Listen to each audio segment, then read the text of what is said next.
When the soul begins its ascent, it seldom does so with a trumpet blast or a sudden illumination from the heavens.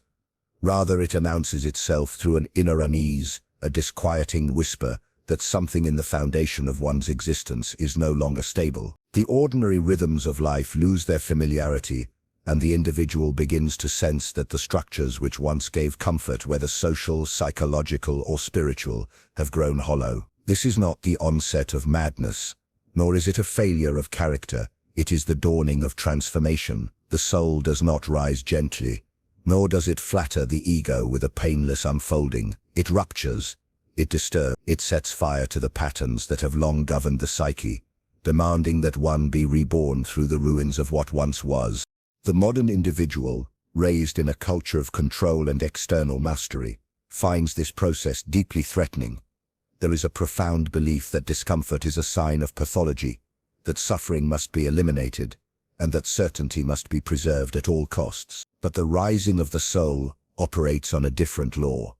It introduces uncertainty not as punishment, but as purification.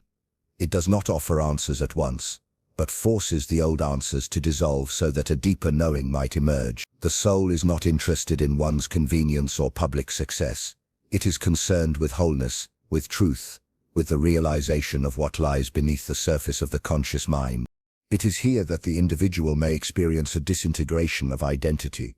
What one believed oneself to be begins to feel foreign, and the carefully constructed persona, crafted over years to meet the demands of society, feels brittle, artificial, even absurd. The roles that once defined one's sense of self, be it career, relationship status, or moral position, begin to ring hollow. This is not failure, it is initiation. For the soul cannot rise until the ego yields, until the fortress of rational control begins to crack. The discomfort then is a sacred sign, not of illness, but of evolution. It is the beginning of an inner alchemy, in which the base materials of one's existence, fears, wounds, regrets, false beliefs, are placed into the vessel of transformation. This upheaval often manifests first as a crisis. One loses interest in things that once brought pleasure. There may be a sense of boredom, emptiness, or futility that creeps into daily life. These are not to be dismissed as mere mood disorders, though the modern world may interpret them as such. Rather, they are the soul's protest against a life unlived, against the superficial satisfactions that no longer suffice.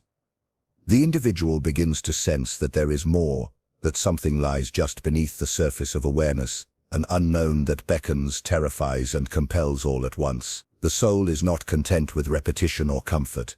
It demands expansion, authenticity, and the painful birth of new vision.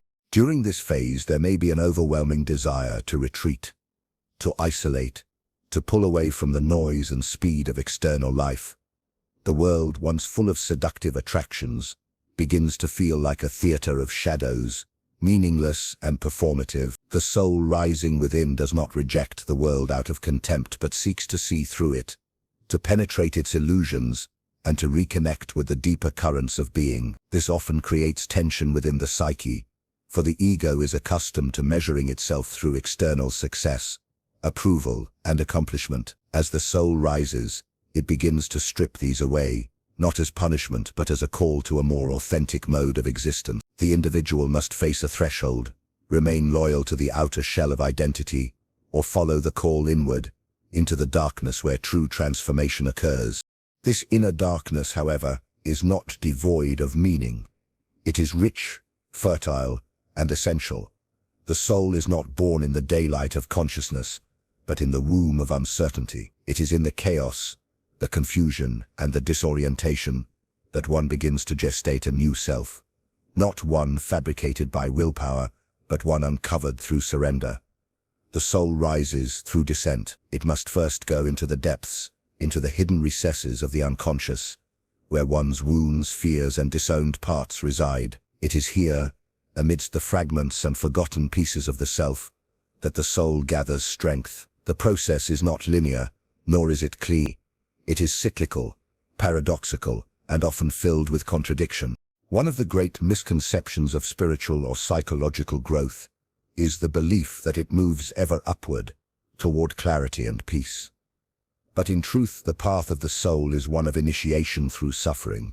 It is not suffering for its own sake, but suffering as a gateway, as a necessary burning away of illusions. The soul cannot rise through comfort. It rises through the collapse of certainty, through the grieving of what is no longer aligned, through the painful release of identities that have outlived their purpose. The old life must die, so that a deeper life may emerge. This death is not always visible from the outside, but it is deeply felt within. There may be dreams of falling, drowning, or wandering through unfamiliar landscapes, symbols of the soul's initiation into a larger reality. This process cannot be hurried. The soul moves according to its own rhythm, its own symbolic time. To the ego, it may feel like regression, like stagnation, like failure, but to the deeper self, it is the preparation for expansion. Like a seed that must first break open in the soil, the individual must allow the dissolution of the familiar before any new growth can occur. The breaking open is painful, but it is sacred. The discomfort is not a mistake. It is a message. It signals that the soul is stirring, that the inner world is reconfiguring itself toward greater authenticity. It is common during this phase for relationships to shift. One may feel misunderstood, disconnected, or alienated from others. This too is part of the soul's rising. As the inner frequency changes, the outer world often fails to keep pace. The individual may find that the conversations, habits, or circles that once felt nourishing now feel empty. This can create a sense of loneliness, even despair. But solitude is the crucible of the soul. In the silence, one hears the deeper voice, not the chatter of the social mind, but the quiet authority of the inner truth. The discomfort of alienation is paradoxically the beginning of belonging to oneself, to the mystery, to the deeper order of life. Dreams often become vivid, intense, even disturbing during this stage. They bring messages from the unconscious, symbols of what has been buried and now seeks integration. These images may be frightening, surreal, or emotionally charged, but they are not enemies. They are fragments of the self calling to be recognized. The soul speaks in symbols, images, in the language of metaphor. The rational mind may resist this, seeking clarity and logic, but the soul does not speak in such terms. It speaks through the irrational, the mythic, the archetypal. The individual must learn to listen with a different ear, to see with a different eye. The discomfort is the gateway through which this new perception emerges. This entire process is invisible to the outer world. No one may see the transformation occurring. There are no medals, no applause, no external validation for this inner journey. It is a solitary path, walked in silence and shadow, and yet it is the most vital journey one can undertake. The rising of the soul is not a moment, but a movement, a lifelong unfolding into greater depth, truth and wholeness. The discomfort is not a detour, it is the very path. Those who endure it, not by resistance but by surrender, begin to experience a subtle yet profound shift in perception. What once felt unbearable becomes meaningful. What once felt chaotic becomes ordered in a new mysterious way. The soul does not bring comfort, it brings authenticity. And authenticity in its earliest stages often feels like pain. This is why no one speaks of it. It does not conform to the usual narratives of success or enlightenment. It is not glamorous. It does not sell. It cannot be packaged. It is deeply personal, deeply sacred, and deeply misunderstood. But it is real. The discomfort you feel is not the end of the road. It is the stirring of the deep self. It is the soul knocking at the door, asking not to be improved or perfected, but to be remembered. And in that remembering, a new life begins. Not in the future, not in theory, but in the very heart of the discomfort itself. When the soul begins to rise, there emerges within the individual a quiet but unshakable desire to withdraw. This withdrawal is not a retreat in the pathological sense, nor is it an escape from responsibility, but rather a natural and necessary movement inward, a turning away from the blinding surface of the external world toward the dimly lit corridors of the inner life. It is not caused by cynicism, nor by a contempt for others, but by a profound inner shift that reorients the psyche from distraction to depth. The pleasures of the world, its noise, its busyness, its endless need for validation begin to lose their charm. The individual finds less joy in the chatter, the parties, the routines that once felt normal, and instead longs for solitude, silence and spaces untouched by performance or expectation. This turning inward is often misunderstood, both by those around the individual and by the individual himself. The world equates energy with productivity, and social withdrawal is frequently mistaken for depression or disengagement. But the soul, unlike the ego, does not seek to impress or to dominate the outer world. It is drawn to silence because it is in silence that the deeper voice begins to speak. The ego thrives in comparison and noise. The soul thrives in reflection and mystery. When one begins to feel a growing disinterest in gossip, in idle pleasures, in the race for recognition, it is not necessarily a sign of despair. It is the soul becoming more prominent in the psychic field. Its language is not one of social games, but of symbolic truth. And to hear it, one must step away from the constant buzz of external stimuli. The individual who experiences this inner calling often feels out of place, not because the world has changed, but because his inner configuration has shifted. What once fit now feels too tight. What once entertained now feels hollow. This dissonance can create confusion, even fear, especially in a culture that celebrates constant connection and views solitude with suspicion. But the soul does not evolve through applause. It grows in the dark, like a root system spreading through the unseen soil. To nourish it, one must have the courage to disconnect, not in bitterness, but in reverence for what is trying to emerge from within. In this phase, external validation begins to hold less weight. The desire to be understood or admired diminishes. One begins to feel more comfortable in liminal spaces, where things are not clearly defined.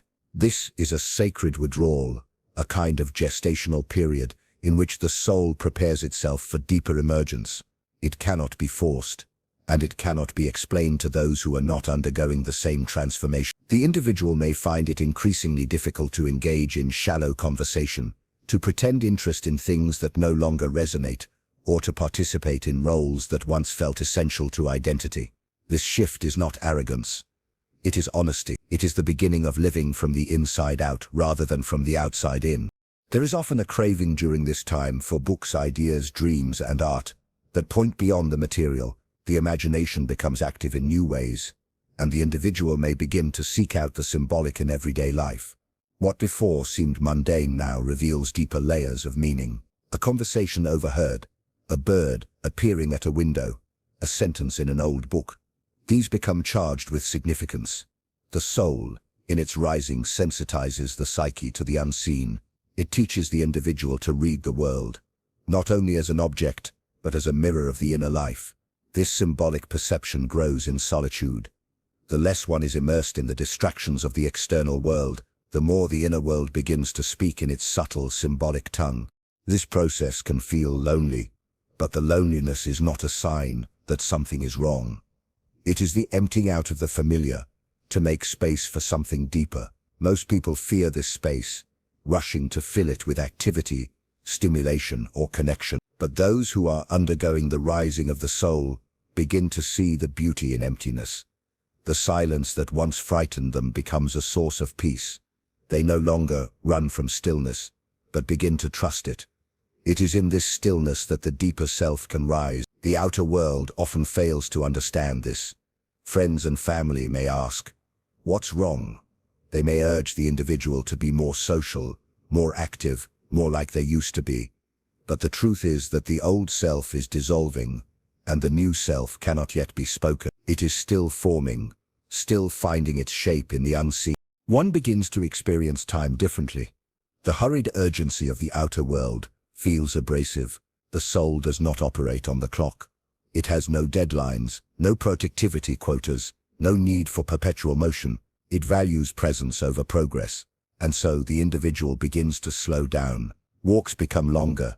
Conversations become fewer, but deeper. There is a reverence for the moment, a longing not to escape into the next distraction, but to dwell in what is.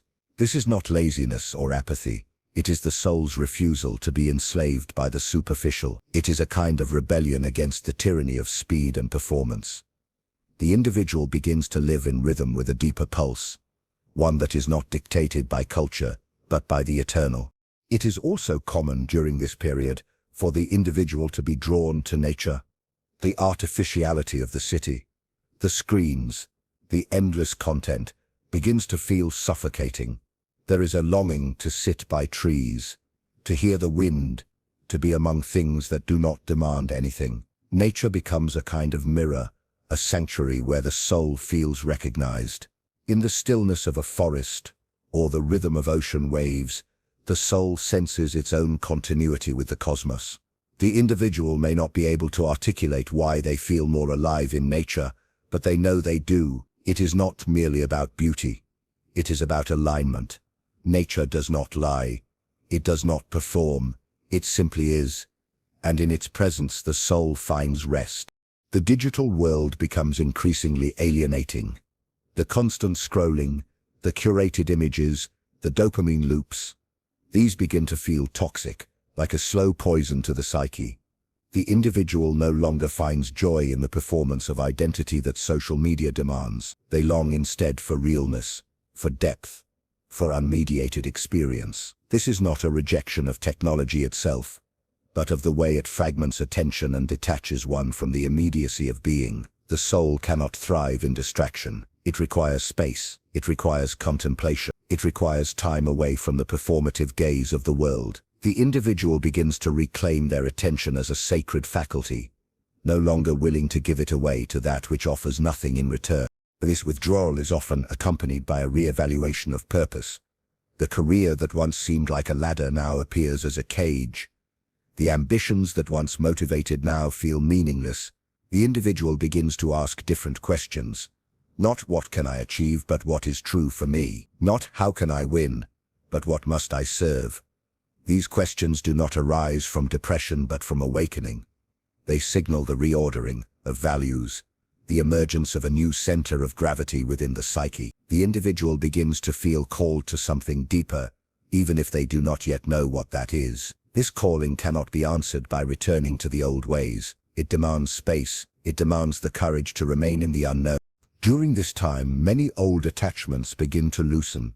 The need to please others, to be approved of, to belong in a conventional sense, diminishes.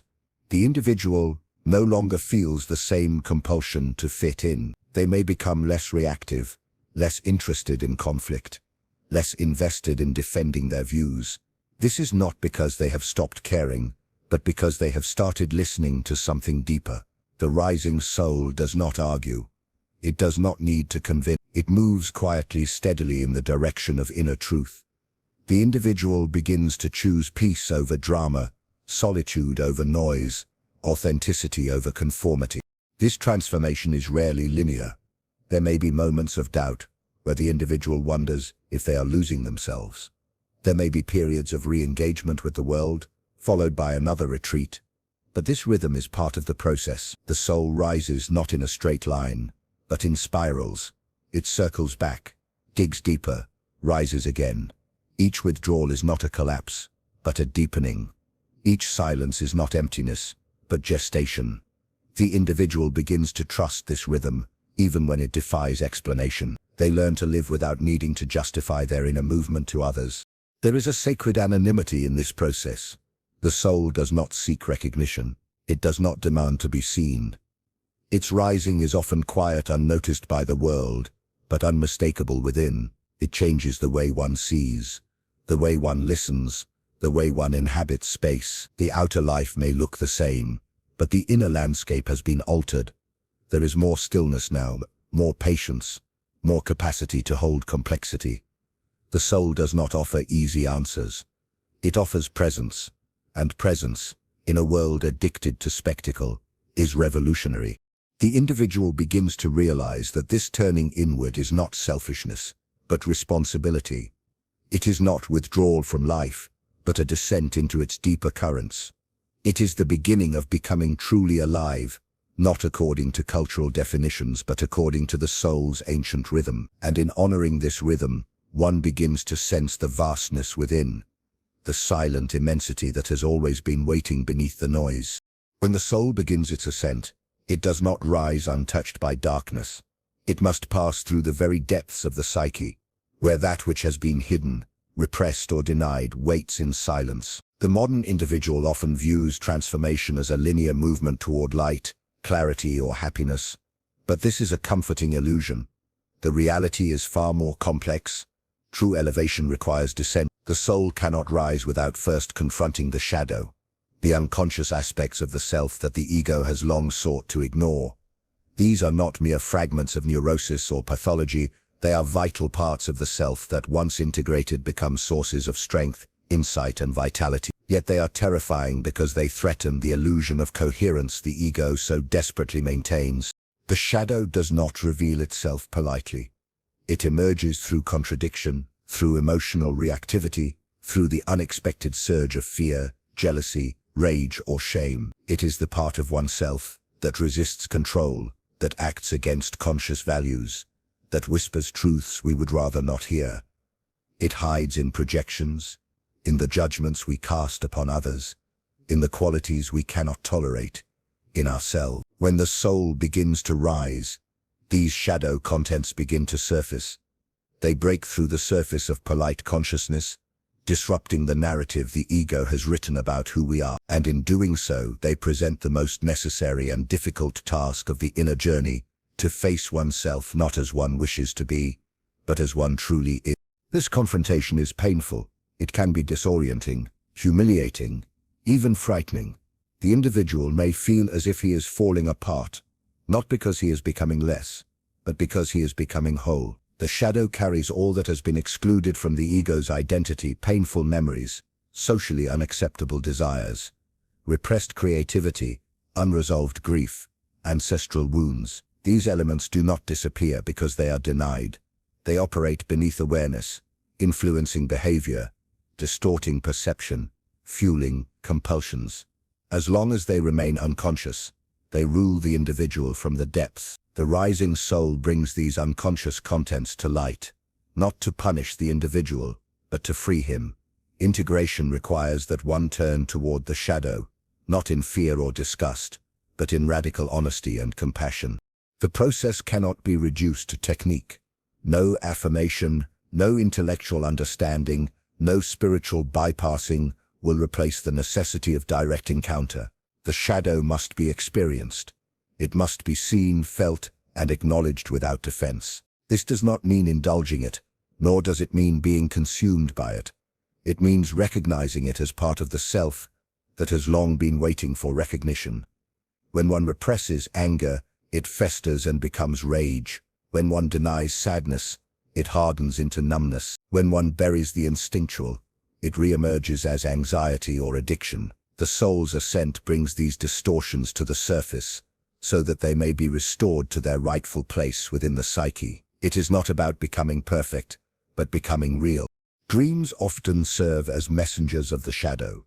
They present images that the waking ego would find troubling or absurd: monsters, broken bodies, unfamiliar landscapes. These are not meaningless phantoms, but symbolic expressions of what lies beneath. The individual who learns to engage with dreams seriously, symbolically, and with humility, begins to hear the voice of the unconscious. The shadow speaks not in moral terms, but in archetypal language. It tells the story of what is missing from one's conscious life. To dream of darkness is not simply to fear it, but to be invited into it. The darkness is not evil, it is unknown, and the unknown must be explored if the soul is to become whole. Relationships too become mirrors for the shadow. The qualities we find intolerable in others are often those we have disowned in ourselves. The person who irritates us, frightens us, or draws out our worst impulses is often carrying a projection of our own shadow material. This is not to say that every conflict is a projection, but rather that the way we respond emotionally to others reveals where the unconscious still holds sway. The soul rising within us does not allow these projections to remain unconscious. It urges us to withdraw them, to reclaim what we have given away. This is a painful process, for it involves seeing that the problem is not always outside, it is not always the other, it is us, and in that recognition, We reclaim the power we had unknowingly surrendered. There is no bypassing this phase. Many spiritual paths attempt to leap over the shadow, replacing it with ideals of light, love, and transcendence. But this is a grave mistake. Without confronting the shadow, any ascent becomes ungrounded, inflated, even dangerous. The shadow is not an obstacle to growth. It is the very material of transformation. What one resists in oneself becomes the stone upon which one stumbles. What one embraces becomes the foundation upon which one stands. The rising of the soul does not erase the shadow, it integrates it. It allows the opposites within the psyche to meet, to dialogue, to balance each other. It is in the tension of these opposites that the self is born. The individual who accepts this task begins to experience a subtle shift. What once seemed monstrous begins to appear human. The inner critic softens into discernment. The rejected child within becomes a source of creativity and tenderness. The buried instincts become guides rather than enemies. The soul does not ask for purity. It asks for wholeness. And wholeness requires that nothing be left out. Every piece of the psyche, even the most painful or shameful, has a role to play. When brought into consciousness, these fragments become allies rather than saboteurs. The inner division that once caused suffering begins to heal. This is not a sudden event, but a slow unfolding process, one that demands patience, courage, and a deep willingness to tell the truth. The culture we inhabit often makes this task more difficult. It rewards performance, not authenticity. It values conformity over complexity. It teaches us to curate our identities, to appear successful, happy, and morally upright. But the soul cares nothing for appearances. It demands substance. It demands that we descend into our own depths, that we unearth what we have buried, that we meet ourselves in the dark. The individual who responds to this call must be prepared to walk alone at times, to be misunderstood, to question everything they thought they knew. But in doing so, they gain something that the world cannot give. They gain themselves. The confrontation with the shadow also brings about humility. When one sees the darkness within, one becomes less inclined to judge others. One begins to see that all human beings carry contradictions, wounds, and unconscious patterns. This does not lead to passivity or permissiveness, but to compassion. The soul's rising teaches that moral superiority is often a mask for unconscious fear. True strength lies not in domination but in integration. The individual who has faced their own shadow does not need to pretend. They do not need to project blame onto others. They have learned to hold their own darkness, and in doing so, they become capable of holding the complexity of others without collapse. This transformation reshapes one's entire way of being. The individual becomes more honest, more grounded, more whole. They are no longer split between the ideal and the real, between the mask and the truth. They no longer need to perform for approval. They begin to act from a place of inner alignment rather than external expectation. The shadow does not disappear, but it no longer rules from the dark. It becomes part of the conscious self, a source of wisdom, creativity, and depth. The individual becomes less reactive, more reflective, more able to respond rather than react. They move through life with a quiet strength, born not of certainty, but of integration. The soul rising is not a flight from reality. It is a return to it. But it is a return made possible only through descent. Only by facing what lies within can the individual be free to rise without illusion. The shadow is not the enemy. It is the part of us that has been waiting for inclusion. When it is seen, embraced, and integrated, the psyche begins to move toward balance. The soul rises, not in spite of the darkness, but because it has passed through it. And in doing so it becomes capable of light that is not superficial but grounded in truth. As the soul ascends through the layers of consciousness, something subtle yet transformative begins to stir within the psyche. The individual starts to detach from outcomes. This detachment is not indifference nor is it apathy.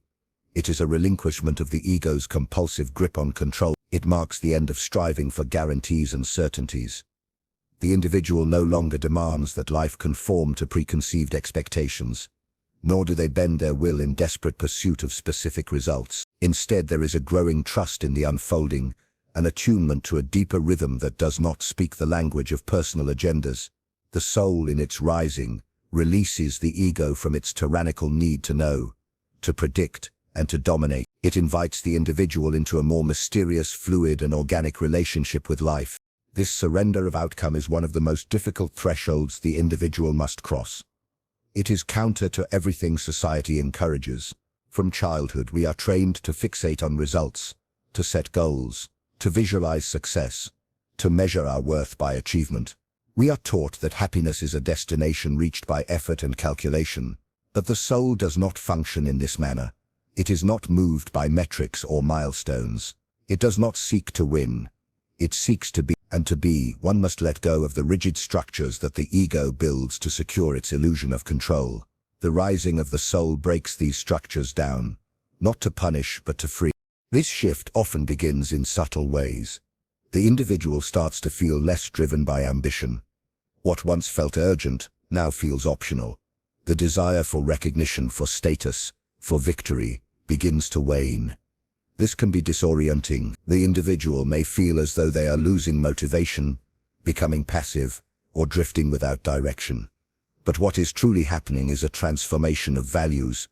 The energy that once fed egoic striving is now being rerouted toward presence. The question is no longer, what will I get from this, but who am I in the midst of it? This change is not laziness.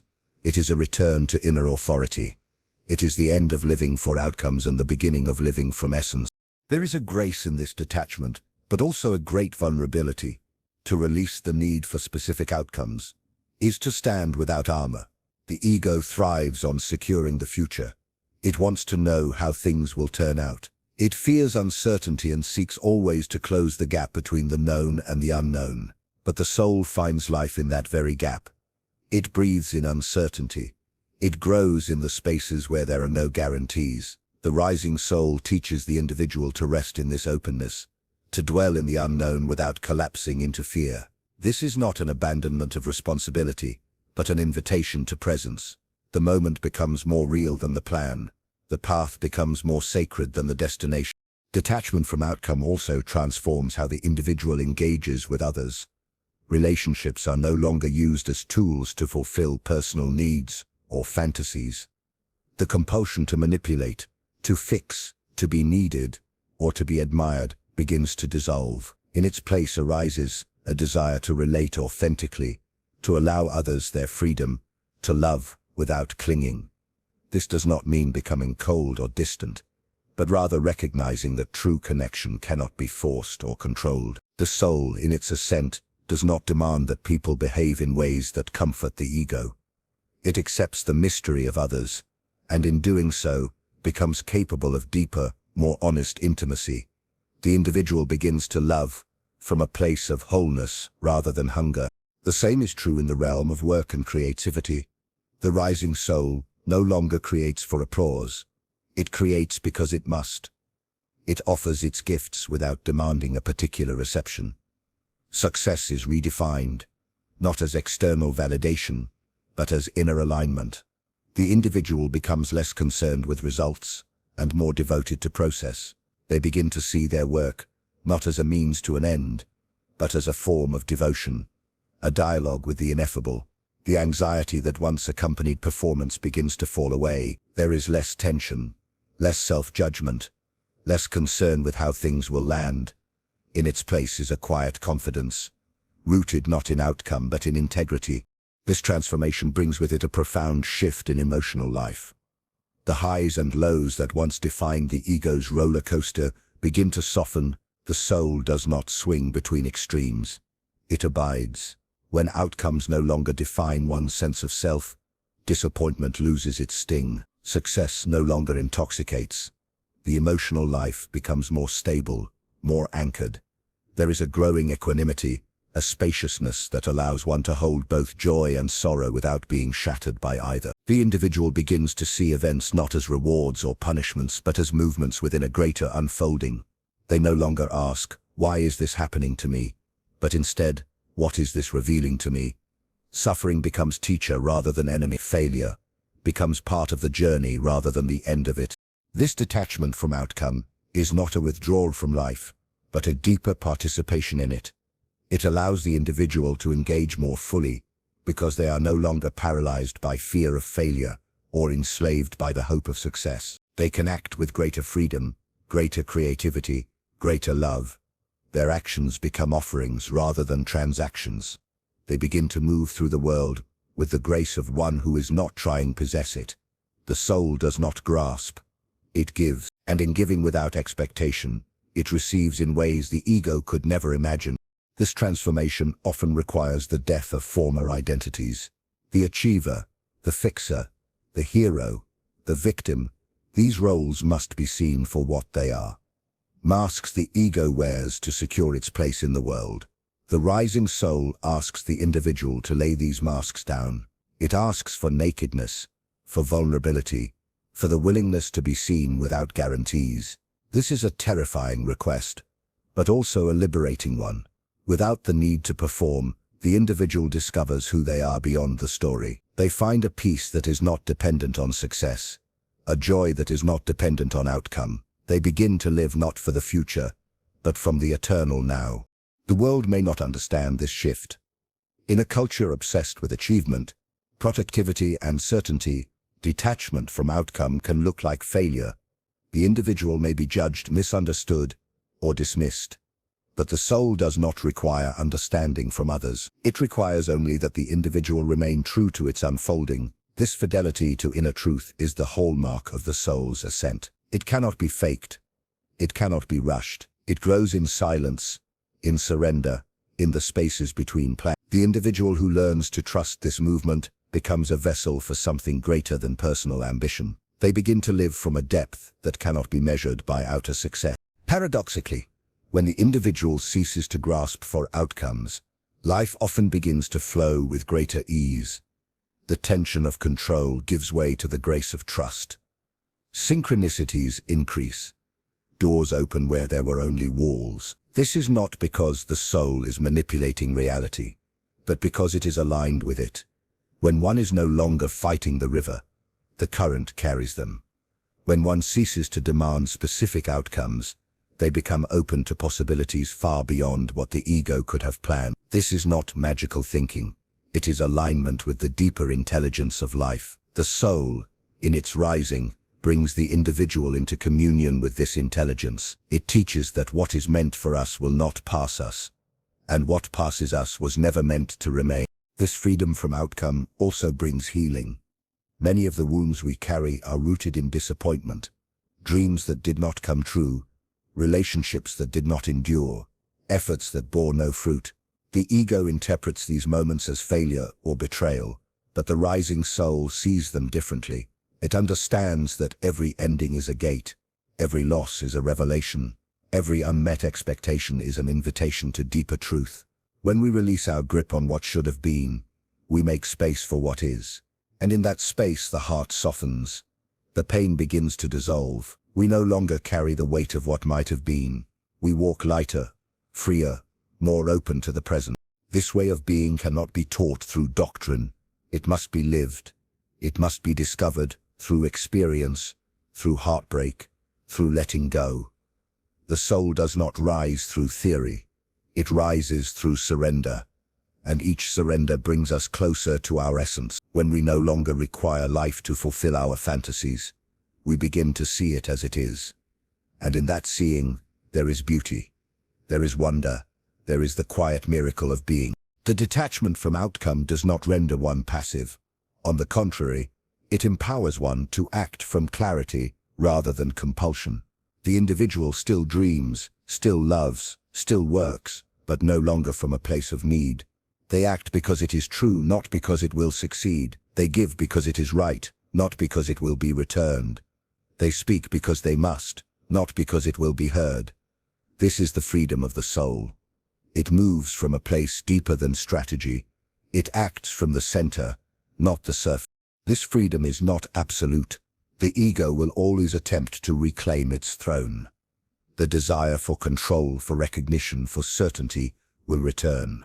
But the individual who has tasted the freedom of detachment will recognize these impulses for what they are. They will see the old patterns rise and choose not to follow. They will return again and again to the still point within, where the soul speaks without words. And from that place they will live, not as slaves to outcome, but as participants in mystery. This is the essence of the soul's rising. It is not about becoming more, but about needing less. It is not about conquering life, but about surrendering to its depth.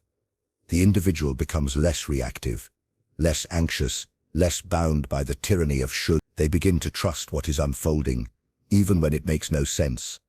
They begin to see that life is not a problem to be solved, but a presence to be lived. And in that living, the soul is not only rising, it is arriving.